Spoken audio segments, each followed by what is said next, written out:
प्रिय भक्तों, आज हम सुनने जा रहे हैं शनिवार व्रत की एक अत्यंत पवित्र और प्रभावशाली कथा। ये केवल एक कहानी नहीं है, ये न्याय, धैर्य और कर्म फल का जीवन संदेश है।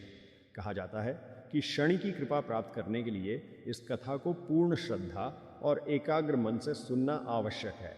जो भक्त इस कथा को बीच में छोड़ देते हैं या मन को इधर उधर भटकने देते हैं, उन्हें पूर्ण फल प्राप्त नहीं होता, क्योंकि यह कथा केवल शब्दों की नहीं, यह विश्वास की परीक्षा है। इसलिए आप सभी से विनम्र निवेदन है, कथा को आरंभ से अंत तक अवश्य सुने, श्रद्धा और धैर्य के साथ। अब आइए भक्ति और विश्वास के साथ शनिवार व्रत की पवित्र कथा का शुभारंभ करते हैं। प्राचीन काल में सरयू नदी के तट पर बसा एक समृद्ध नगर था, सुंदर, शांत और व्यापार के लिए प्रसिद्ध। उसी नगर में एक धनी व्यापारी रहता था, सेठ धनेश्वर। उसके पास अपार धन संपत्ति थी, ऊंचा महल, कीमती वस्त्र, हाथी घोड़े, नौकर चाकर, किसी वस्तु की कमी न थी। नगर के लोग उसका सम्मान करते थे, परंतु यह सम्मान धीरे धीरे उसके भीतर अहंकार का रूप ले चुका था। वह प्रायः कहा करता, धन ही सबसे बड़ी शक्ति है। जिसके पास धन है, उसके सामने ग्रह नक्षत्र भी झुकते हैं। उसकी पत्नी ललिता अत्यंत धार्मिक और सरल स्वभाव की थी। वह प्रतिदिन मंदिर जाती, दान करती और भगवान का स्मरण करती। कई बार उसने अपने पति को समझाया, स्वामी, धन क्षण भंगुर है, ईश्वर की कृपा से ही सब संभव है। पर सेठ हंसकर टाल देता। एक दिन नगर में एक तेजस्वी संत पधारे। उनका स्वर गंभीर और वाणी मधुर थी। नगरवासी उनके उपदेश सुनने लगे। संत ने कहा, मनुष्य के जीवन में सुख दुख उसके कर्मों के अनुसार आते हैं। जब न्याय के देवता शनि की दृष्टि पड़ती है, तब मनुष्य को अपने कर्मों का फल अवश्य भोगना पड़ता है। सभा में बैठे सेठ धनेश्वर ने उपहास करते हुए कहा, महाराज, यदि शनि इतना प्रभावशाली है तो वह मेरे वैभव को क्यों नहीं छीन लेता। सभा में सन्नाटा छा गया। संत ने शांत स्वर में कहा, पुत्र, समय आने पर प्रत्येक व्यक्ति को सत्य का ज्ञान होता है। कुछ ही दिनों बाद अनहोनी घटनाएं शुरू हुईं। समुद्र के रास्ते भेजा गया सेठ का बहुमूल्य माल तूफान में डूब गया। दूसरे ही सप्ताह उसके गोदाम में आग लग गई। तीसरे महीने उसके विश्वसनीय मुनीम ने धन लेकर धोखा दे दिया। धन की धारा जो निरंतर बह रही थी, अचानक रुक गई। नगर में चर्चा होने लगी। यह सब ग्रहों का प्रभाव है, शायद शनि की दशा चल रही है। सेठ को यह सुनकर क्रोध आता, पर भीतर ही भीतर भय भी जन्म लेने लगा। धीरे धीरे उसकी संपत्ति बिकने लगी। महल गिरवी रखना पड़ा। मित्रों ने दूरी बना ली। जिन लोगों ने कभी उसकी चापलूसी की थी, वही अब उपेक्षा करने लगे। एक रात सेठ अत्यंत व्याकुल होकर बैठा था। उसकी पत्नी ललिता ने शांत स्वर में कहा, स्वामी, संकट के समय मनुष्य को ईश्वर की शरण में जाना चाहिए। अहंकार त्याग दीजिए। सेठ की आंखों में आंसू आ गए। मैंने कभी किसी का बुरा नहीं चाहा, फिर ये सब क्यों? ललिता बोली, कभी कभी हम अनजाने में भी अहंकार कर बैठते हैं। शायद यह आत्मचिंतन का समय है। उस रात सेठ को नींद नहीं आई। बाहर आकाश में काले बादल छाए थे। अचानक तेज हवा चली और दीपक बुझ गया। अर्धरात्रि के समय सेठ को गहरी नींद आई। उसने स्वप्न में देखा, एक विशाल गंभीर स्वरूप, काले वस्त्र, हाथ में दंड, नेत्रों में न्याय की अग्नि। वे थे शनि। गंभीर स्वर गूंजा, धनेश्वर, क्या अब भी तुझे अपने धन पर अभिमान है? सेठ कांप उठा। प्रभु, आप कौन हैं?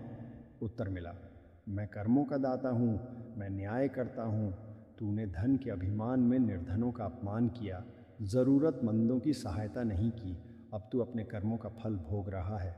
सेठ रो पड़ा, प्रभु, मुझसे भूल हुई, मुझे क्षमा करें, मार्ग दिखाइए। शनिदेव बोले, यदि सच्चे मन से पश्चाताप करे, प्रत्येक शनिवार व्रत रखे, दान करे, पीपल वृक्ष के नीचे दीप जलाए और मन वचन कर्म से विनम्र बने, तो कष्ट कम हो सकते हैं। स्वप्न समाप्त हुआ। सुबह होते ही सेठ ने अपनी पत्नी को सब बताया। ललिता ने प्रसन्न होकर कहा, यह तो प्रभु की कृपा है कि उन्होंने स्वयं मार्ग बताया। उस दिन शनिवार था। सेठ ने स्नान कर सादे वस्त्र धारण किए। पहली बार उसने विनम्रता से मंदिर में प्रवेश किया। उसने काले तिल, सरसों का तेल अर्पित किया, पीपल वृक्ष के नीचे दीपक जलाया, निर्धनों को भोजन कराया, कौओं को अन्न डाला। उसके मन में एक अजीब शांति का अनुभव हुआ जो धन में कभी नहीं मिला था। परंतु जीवन की परीक्षा इतनी जल्दी समाप्त नहीं होती। कुछ दिनों बाद उसका बचा हुआ छोटा व्यापार भी घाटे में चला गया। घर में अन्न की कमी होने लगी। एक क्षण को उसके मन में फिर संदेह आया, क्या व्रत करने से सचमुच कुछ बदलेगा? पर उसी समय उसे स्वप्न की वाणी स्मरण हुई। सच्चा व्रत केवल उपवास नहीं बल्कि धैर्य है। उसने निश्चय किया, चाहे कुछ भी हो जाए, मैं शनिवार व्रत नहीं छोड़ूंगा। सेठ धनेश्वर ने निश्चय तो कर लिया था कि वह हर शनिवार व्रत रखेगा, परंतु जीवन की सबसे कठिन परीक्षा अब भी बाकी थी। कुछ ही सप्ताह बाद उसकी अंतिम बची हुई दुकान भी बंद हो गई। घर में अन्न का एक मुट्ठी चावल तक शेष न रहा। जिस नगर में कभी लोग उसे सेठ जी कहकर सम्मान देते थे, वहीं अब लोग उसे देखकर फुसफुसाते, देखो यही है वह जो ग्रहों को चुनौती देता था। एक दिन स्थिति इतनी गंभीर हो गई कि सेठ को मजदूरी करने निकलना पड़ा। धूप तेज थी, हाथों में छाले पड़ गए, परंतु उसने मन में शनिदेव का नाम लिया। एयूएम श्री शनैश्चराय नमः। उसकी पत्नी ललिता भी घरों में काम करने लगी। दोनों ने निश्चय किया, चाहे जैसा भी समय आए, हम व्रत और सत्य का मार्ग नहीं छोड़ेंगे। एक शनिवार को सेठ ने मजदूरी से कमाए कुछ पैसों से काले तिल खरीदे। वह पीपल वृक्ष के पास दीपक जलाने गया। उसी समय नगर का एक धनी व्यक्ति वहां आया और उपहास करने लगा, अरे धनेश्वर, अब शनि को तेल चढ़ा रहा है। पहले तो कहता था कि ग्रह कुछ नहीं बिगाड़ सकते। लोग हंसने लगे। एक क्षण के लिए सेठ का चेहरा लाल हो गया। अहंकार फिर सिर उठाने लगा, पर उसी क्षण उसे स्वप्न की वाणी स्मरण हुई, विनम्रता ही सच्चा व्रत है। उसने शांत स्वर में कहा, भाई, मैं अपनी भूल सुधार रहा हूं, जो बोया था वही काट रहा हूं।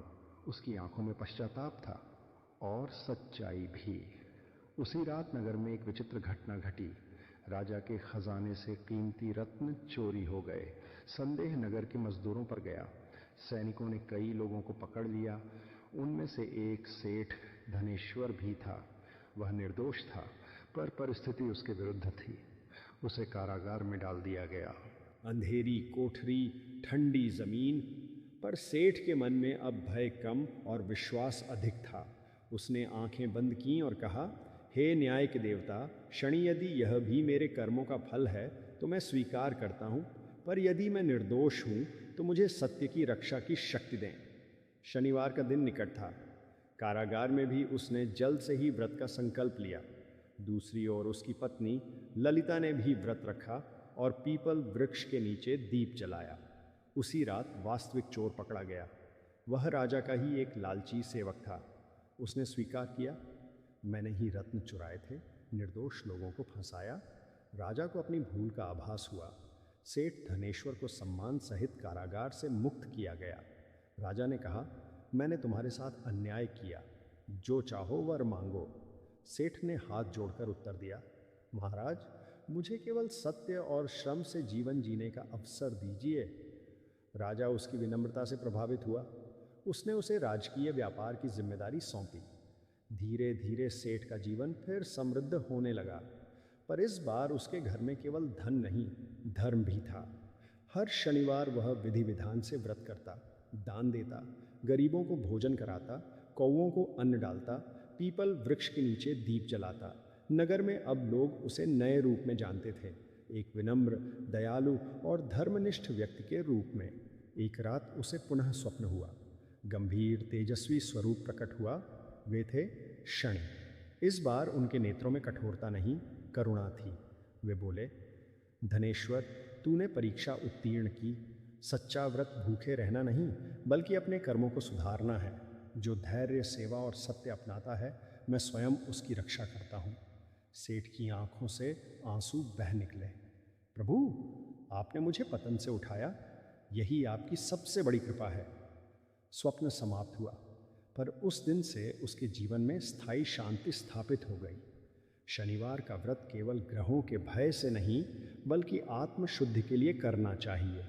शनि न्याय के देवता हैं, वे दंड देते हैं, परंतु सुधार का अवसर भी देते हैं। जो व्यक्ति अहंकार त्याग कर सत्य, दान और धैर्य का पालन करता है, उस पर शनि देव की कृपा अवश्य होती है।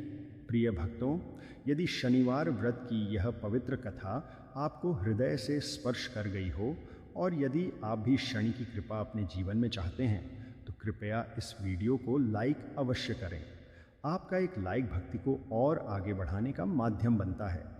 अगर आप ऐसे ही पवित्र व्रत कथाएं, आरती, चालीसा और भक्ति कथा सुनना चाहते हैं, तो हमारे इस चैनल को सब्सक्राइब करें और बेल आइकॉन को दबाना न भूलें, ताकि हर नई कथा सबसे पहले आप तक पहुंचे। और हाँ, इस पवित्र कथा को अपने परिवार, मित्रों और प्रियजनों के साथ शेयर अवश्य करें, क्योंकि भक्ति बांटने से बढ़ती है। आपके जीवन में शांति, सुख और समृद्धि बनी रहे, यही प्रार्थना है। अंत में एक बार सब मिलकर बोलें, जय शनिदेव महाराज